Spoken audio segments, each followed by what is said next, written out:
Hey guys, welcome back to my YouTube channel. I hope you're all doing very, very well. I'm going to bring you a little fun speed build today, guys. I'm really excited. Now, this speed build will feature in my save world. So if you're interested in finding out more about the lore there and about the past families I've already spoken about and builds I've already shown, you can go check out part one. I'll pop it up on the screen somewhere so you can quickly go look at that.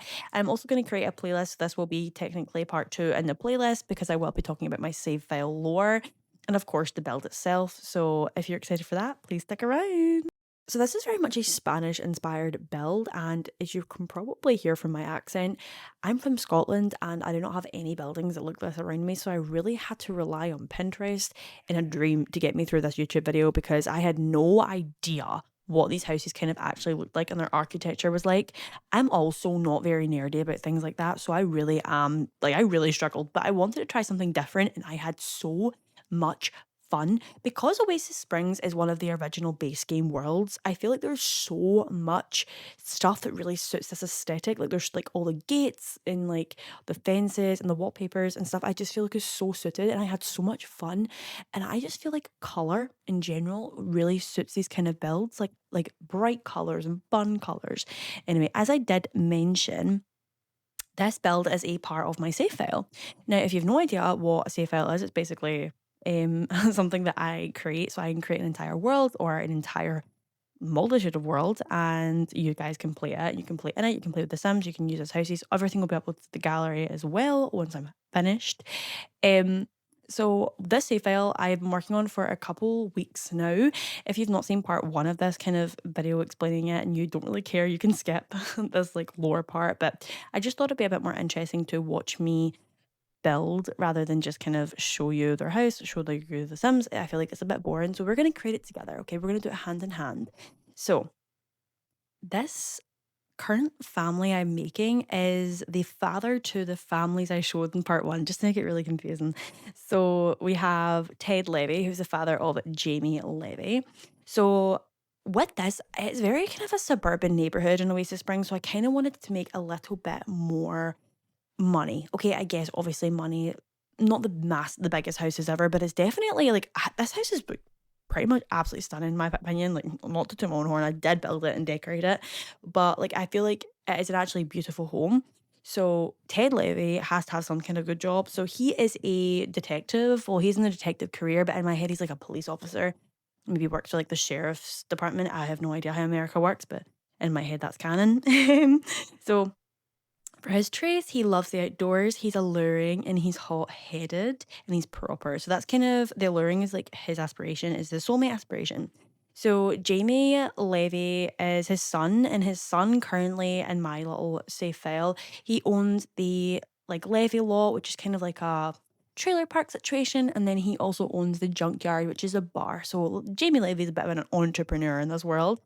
And his dad is a police officer. So if you did watch part one, you'll know Jamie Levy did get into a lot of bother when he was younger. Or like, yeah, kind of. I guess you could say there's more lore coming for that anyway. Um, and his dad is a police officer, so I thought that that would really create some nice family dynamics that I never really explored before. I guess it'll be fun. I don't know. Family drama is fun. And then we have Ted Levy's wife, Esmeralda Levy, and she is clumsy. She loves the outdoors, generous, and she has like the collector aspiration trait. So she is his new wife. Well, I say new wife. I feel like in my head, they've been married for like a couple years now, and they've kind of been married since Jamie was like in his early teens. Um, and they basically just like, yeah, they really get on. They're really, really compatible. She's such a nice sim. Like I thought I was gonna create this like evil stepmother Cinderella kind of moment. And then I created Esmeralda and I was like, wait, why do I love her? Why is she kind of the nicest thing I've ever met in my life? She's so sweet. But yeah, so she is a gardener, or she technically doesn't really work. But she is probably gonna go into the gardening career anyway, just so like there is two incomes coming in this house. Because if you probably play in this house, there will not be enough like income to like keep the bills, keep the lights on, you know? So that's Esmeralda. And then Esmeralda has a daughter called Adeline Dunn. So her daughter is my favorite sim I probably have ever created in my life. So her daughter is socially awkward, creative, and relatable. So she has like a wee teen aspiration. She is adorable. I feel like she's so innocent and naive. And she actually, like, everyone kind of gets along except Jamie and his dad. So Jamie gets along with Esmeralda and he gets along with Adeline, but he does not get along with his dad. And his dad gets along with obviously stepdaughter and his wife. Duh, I'd hope so, but not so much his father. Now I do have like a little script, guys. I'm really leveling up on this YouTube channel. About the kind of lore I wanted to discuss. I wanted to go into more in depth because I feel like in my last video I just scraped the surface of what I really wanted to talk about regarding Jamie and his past. Obviously, we got into the fact, his fiance passed away and like he's a single dad and he's kind of like a step-in father figure for like other sons on his lot, but we want to delve into his past with his father because obviously his dad's going to be in the save file. So I feel like it's very important to understand their dynamic and their history. Because I think I don't know, it really fleshes out him just more than a character now. Of course, you have his immediate past and like who he is now, but like really delving into him, maybe like being a kid and a teen, I just feel like it opens up so like much more character development. So Ted Levy was married to Jamie Levy's mother and she passed away from cancer when Jamie was younger. I'm thinking like in his like early toddler years, so maybe 1 or 2. And he was happy to be a single dad. Like this is something you should really know about Ted. He loved being a dad to Jamie. He obviously was a very strict dad due to him being kind of militarized through the police and through the detective branch of his career. And he raised Jamie as such. He was a very strict father. And to be fair, Jamie didn't really, challenge his authority. Jamie was kind of well behaved growing up. So he really took it in his stride to be, I'm going to be a good dad. I'm going to be, even though we're lacking a mother figure in his home, we are still going to like be a successful family. That's all he wanted for Jamie, was to kind of be a successful kid, right? So they really got along when he was younger, and their kind of first hiccup in the relationship was when he was in his early preteens. So when Jamie was probably starting high school, maybe that 15, 16-year-old age, and he kind of made a new group of friends, which are going to be the gang guys, the gang. Still need some name recommendations because I'm struggling here. But anyway, so Jamie makes a kind of new group of friends, and Ted is immediately suspicious of these group of friends.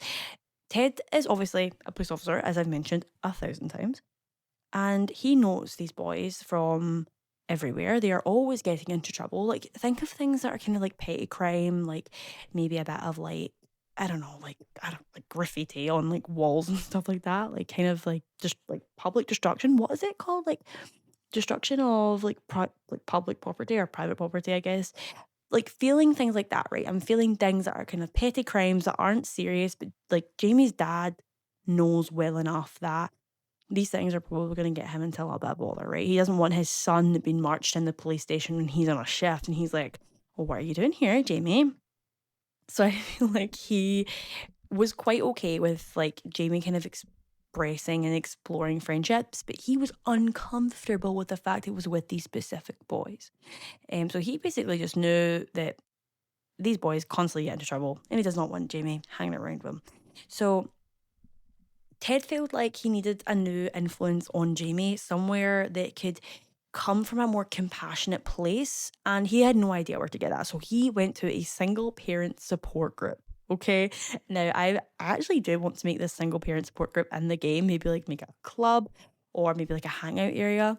And he basically went to this club and wanted to hear what other parents were doing and how they were coping with being angsty teens. Like, how do you raise an angsty teen? Obviously, he's a police officer. He knows how to discipline them, but he does not know how to help them, guide them. So it was a really massive struggle. And he met Esmeralda. Well, I don't really know her maiden name, but he met Esmeralda and he was so infatuated about her kindness and how big her heart was. She herself was a single mother, and I think when she had Adeline, I want to say like her man probably wasn't around, or her Adeline's dad wasn't around as much, but she was a single mum and she was perfectly like capable of doing so. And she was more than happy to like have conversations with Ted and help Ted, trying to like tap into that soft side of Ted that he's never really tapped into before. So when she kind of like brought that out on him, I feel like that's when he probably really fell in love with her, and it just really made him realize the kind of person that he could be and could tap into if he just is surrounded by the correct people and the right people. So Esmeralda is very green thumbed. She loves her gardening and making the little garden shed here. And she's just very well connected to her emotions and very in tuned to what people think about her and specific things. And she's very emotionally mature. So Ted really, really appreciated this with her. And he was really, really excited to start a relationship with her. He thought this was exactly what his son needed as well. And Jamie loved Esmeralda. As soon as Jamie had met Esmeralda, he was like, he was so happy for his dad that he's finally kind of moved on from his mum and just kind of like moved on to something great. And like really Esmeralda made like Ted such a better person than he was. Such a more like yellow person. Like I can't explain the color yellow to people, but like when I do and I see people when I see the color yellow, I'm like, oh my god, you're such like a yellow person. Like I feel like Esmeralda is such a yellow person and she made Ted into a yellow person. I sound insane, but it's lore, okay? Leave me alone. So I feel like he was just really appreciative of Esmeralda and her patience with Ted and Jamie because they are both like that. Obviously, if Jamie's been brought up like that, he's gonna end up being like that as well, or if his dad was like that when he was younger. So yeah, that's kind of that. He got on with Adeline really like as well. Like he was actually really excited to have like a quote unquote little sister. And because they moved in with Ted and Jamie, Ted was really close. He literally treated these people like family. They were his family. They still are his family. He just does not connect well with them anymore due to the fact he's not on good terms with his dad. So the reason why he is not on good terms with his dad, you can go check out part 1 of this thing or where I talk about kind of like more in depth about his fiance, Genevieve. But Jamie's fiance basically died. Okay, she died. And he was absolutely gutted. And he was an absolute wreck of a human being. Every single one of his passions, every single one of his dreams died with Genevieve. Taylor Swift lyric, Trade Graves in One Gun. There's tea on that. And I feel like that's just very much his story. He felt like he died with Genevieve and he is basically a living zombie and he has no passion or no drive to live. He has a daughter, B. Levy, and that is his only reason to kind of keep going and why he is now the kind of entrepreneur that he is. When Genevieve died, Jamie was so stricken by grief. Obviously, we've discussed this in part 1, but the way I would describe his struck by grief is like one person died and two people are dead. Like, you know what I mean? Like there's one body and there's two people dead. Like, oh, what's the Taylor Swift lyric? Two graves, one gun describes that perfectly. But Jamie was so grief stricken, but he was so sure that he had this great support system with his dad and his stepmom and his stepsister. He was so sure. When Jamie originally got with Genevieve, his dad basically said, this is a large sum of money that your mum had kept for you and she knew that she was going to die of cancer. So he took that money and he bought the Levy lot. He bought his trailer park. Obviously, it wasn't initially going to be a trailer park. Initially, just going to be a home for him and his children and his wife and his family. And obviously, it didn't really end up that way. However, he has now made his own family, which I just think is really sweet. But yeah, him and his dad really had very similar situations. And right off the bat, Jamie kind of realized how similar these scenarios were. Both had kids who are very young and both have lost their like wives and fiancés. Also young themselves and also have children that have lost their mum. And he has no idea how to navigate this. He has no idea how to have the energy to wake up in the morning and have the energy to go to work. And then raise a child on top of that. He is so baffled about how that's even feasible. So when he goes and speaks to his dad and he tries to have this emotional conversation with his dad, which I feel like is the arc of a lot of their conflict, is having these emotional conversations that neither of them are capable of doing. I feel like Jamie is very emotionally immature and his dad is very emotionally closed off. So they both just absolutely do not click in that sense. But when he was having this emotional conversation with his dad kind of gave him the advice of you have to take every day by day, obviously, kind of classic advice, and move on. Like you just have to keep going and moving on. Like you can't harp on it or you'll just get worse.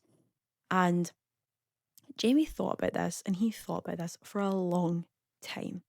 And for someone in his early teens who's so happy to see his dad with Esmeralda and see his dad, reconnect with love again and find that passion in his life, find that romance, find that soulmate, um, is now changed. His opinions have completely changed. That kind of traditional, I hate my stepmom angst that a lot of young people have when their parents, remarry, Jamie never had. And he is now experiencing it a lot later in life. And it's very frustrating for like his dad, because he's like, why are you now feeling these feelings, But in Jamie's head, he's like, I do not understand how you can tell yourself, or yeah, tell yourself that it's okay to move on. In Jamie's head, he is like, Genevieve is my life began with her and ended with her, and everything else out of that is just not feasible to my emotions towards her. So it's very like he only does what he does for his daughter B. Everything else is not him. It is just a shell of who he is now. And he did not understand how his dad could move on ever, even though it was maybe like 20 years later in like the future we're talking, right? Like Jamie's still so caught up in Genevieve, he doesn't even see a lifetime as being long enough to find somebody new for him. He will never get over that. And I feel like obviously this is all up into interpretation. And if you guys, when you guys download this save file, you can choose if Jamie wants to move on or if he wants to kind of stay this like better person. But he became very, I would honestly use the word jealous of his dad and how easy everything came to his dad after his mom's death. But he just doesn't really remember. His dad, of course, struggled. He grieved. He was depressed. He was angry. He went all through those stages of grief. But Jamie just didn't see that because Jamie was a kid and his dad was so emotionally closed off that his dad never spoke about it. His dad didn't want to talk about it. It was like he wants to remember his experience with his ex-wife, Jamie's mum, in a great way. He doesn't want to like make Jamie feel upset or whatever. Like that was never Ted's thing, okay? But Jamie was just so gut wrenched by this fact. But this didn't change his relationship with Esmeralda. He thought, she's a good person. This doesn't change my relationship with Esmeralda or Adeline. He was very, very sure of that. Which I kind of like that he had his problems with his dad moving on, but he didn't have a problem with who his dad was moving on with. In that kind of sense, he really still wanted Esmeralda to be in his daughter's life. He knew that Esmeralda was such a good role model to, number one, her daughter, Adeline. Obviously, when they moved in, he got on with Adeline, he got on with Esmeralda, and he obviously seen it. Adeline is like a little girl, is his little sister, and he's seen how much of a good mom Esmeralda was to her, and also him. He was only like 15 when she kind of moved in and became part of his life, so he's known her for a huge chunk of his, so he wants his daughter to have this grandmother who really cares and is compassionate and exactly who Esmeralda is, and that's important to him. Even if he doesn't have a relationship with his dad, he wants his child to have a relationship with his dad. But he's just not there for that. He'll speak to Esmeralda on the phone, but he does not speak to his dad. And he will speak to Adeline, but he will not speak to his dad. So when he kind of got caught up in the whole car scandal, which guys, I won't get into this, but already know, check out episode 1. When he already got caught up in that massive scandal, his dad kind of really helped him out of that. So that's another thing. His dad knows that Jamie's into some shady business, and that's another level of like complex relationship that they have. But the core relationship is just kind of he resents his dad for moving on eventually, even though he was kind of chill with it in the beginning. He had to experience it to have an opinion on it, which I feel like is very valid for life. I feel like people should experience things before having opinions on them. But yeah, so that's just kind of Jamie's little story for now. I maybe will expand on this family in the future because it's obviously becoming one of my favorite families. But for now, that's kind of like the whole the Levy lore, okay? Moving on to Adeline Dunn, I do want to add a little section here for Adeline because I really enjoyed kind of coming up with her lore. It's kind of like just high school sweet romantic lore. So Adeline is a kind of socially awkward teen. She does not care what people think about her. She really does not. She is just on her own vibe and I love her. I'm obsessed with her for that. She's really into art. You can see in her room and stuff like all her little art projects and things, and she just like has so much passion and so much drive to do so. But growing up, she was also kind of trapped in the allure of Georgie Calloway. Now, if you the Calloway brothers are basically Jamie's tenants that live in his lot, right?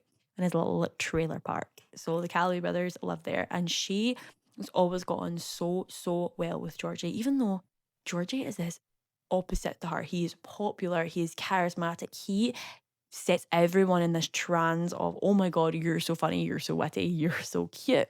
And she very much fell into that trance. She was no exception. But he took a liking to her too. He was like, you're so funny. He really liked the fact that she did not care what people think about her. Because I feel like, Geordie really took a lot on like when he's this golden boy, he doesn't want anyone to know that he lives in a trailer park with his brother and doesn't really know his mom or dad. Like he just kind of wants to really fall into the footsteps of this golden boy high school football player, right? And she's just like, I don't really care, like you just do you, like there's no judgment here. Obviously, she does know where he lives. He lives on a trailer park. He lives on her brother's trailer park, right? But they just get on great. And over the years, unfortunately, Adeline's just developed a stereotypical crush on the football player. Guys, it happens. It really does truly happen. And she is just that girl who's just, she's so angsty and he's so footballer. Guys, literally 10 things, not really 10 things I hate about you, but you know what I mean? Like, she's just, that's how I would picture her. Maybe not him. He's not like that. He's very much, he's just so charismatic and he's just so, like, so laid back and so nonchalant. And she's just, she gets a wee bit uptight about him. I feel like that's how it would come out that maybe she does like him, is the fact that she's a little uptight. So maybe he gets a little girlfriend, or even like just speaks to girls and she just gets a little bit jealous about it. And he's like, why are you so jealous? And she's like, I don't know, maybe because I like you. But again, up to your own interpretation of what could happen. Maybe if you want some real drama lore, you can end up like having her like end up with his big brother, which actually would be kind of tea because his brother's also into art. So I feel like they'd get on very well. But she very much likes Geordie because he's so optimistic. He's one of those like golden retriever boys. And she's just really like, oh, golden retriever and black cat energy. It just kind of works. But yeah, it's her little lore, kind of obsessed with her. I really kind of want to flesh out her character a bit more. So maybe we can create a little friend group for her and maybe some clubs for her to do. Because I really enjoyed like I don't know, creating her. So I probably should talk about the build because I've spent 22 minutes talking about Sims 4 lore for this save file. So if you do care about the build at all, I really appreciate it. I really enjoyed doing like a color palette for this house. So it's kind of like green, flowers, floral. Obviously, because Esmeralda's really into her gardening, so I feel like she'd have a lot of like touches in the house throughout. Also, you'll notice like moving boxes and stuff like that littered throughout. And I think I was gonna say I'm about to furnish Jamie's old room. So in my head, I feel like they have maybe just moved to this house. This is maybe a new house for the family. So it's been like Ted, Esmeralda, and Adeline have moved here, and Jamie's never lived here. However, guys, my heart was breaking when I was like coming up with this. What is wrong with me? Like actually, like I just sit here and think about this when I'm like building. I build in silence and just think about this. But like Ted kind of had this spare room, and he's like, "Oh, I don't know what to do with it," and he kind of put Jamie's stuff in it. So if Jamie ever wanted to come home, stay the night, guys, I'm crying. Want to come home and stay the night, he can. So I'm doing his room the now, so it's just literally just a bed and then some boxes and some stuff. But I feel like this is all things that Jamie never wanted to take out when he was moving. So Ted kept them. See the fact he kept them, guys? What? He cares. He's just is sad about his relationship with his son, and that makes me sad. I really hope in the save file later they can have like a better relationship. But obviously, I pretty much feel like the ladies are kind of done now. I'm really sad, guys. But I feel like part one and part two is enough for the levies. And we can maybe move on to hopefully the next build will be a motel. Guys, please do not quote me on that because it's such an ambitious build.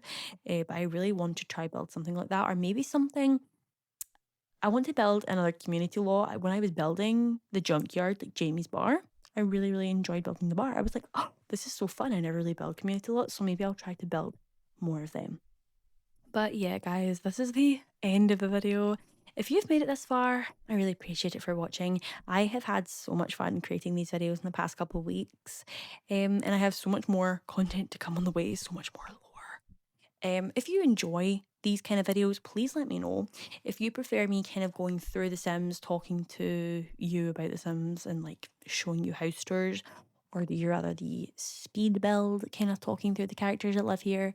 Let me know, because I really am not, because I just kind of make what I enjoy, you know? So if you enjoy this or you don't enjoy it, please, I'm literally, I'm so open to criticism. It's unbelievable. But I also like, thank you guys so much for the support. It means so much more than you know. I think I've gained like 10 subscribers in the past couple of days. And I know that doesn't seem like a lot, but it means a lot to me. So I just want to say thank you to every single person who subscribed and who cares enough to like and comment and, I don't know, care about my videos and watch them. Because I obviously put in a lot of time to them. I care about my channel. So appreciate every single person watching this. Thank you so much. And I will see you guys so soon. Have a lovely night. You know, I hope you guys have a lovely night. Okay. Thank you so much for watching. Bye.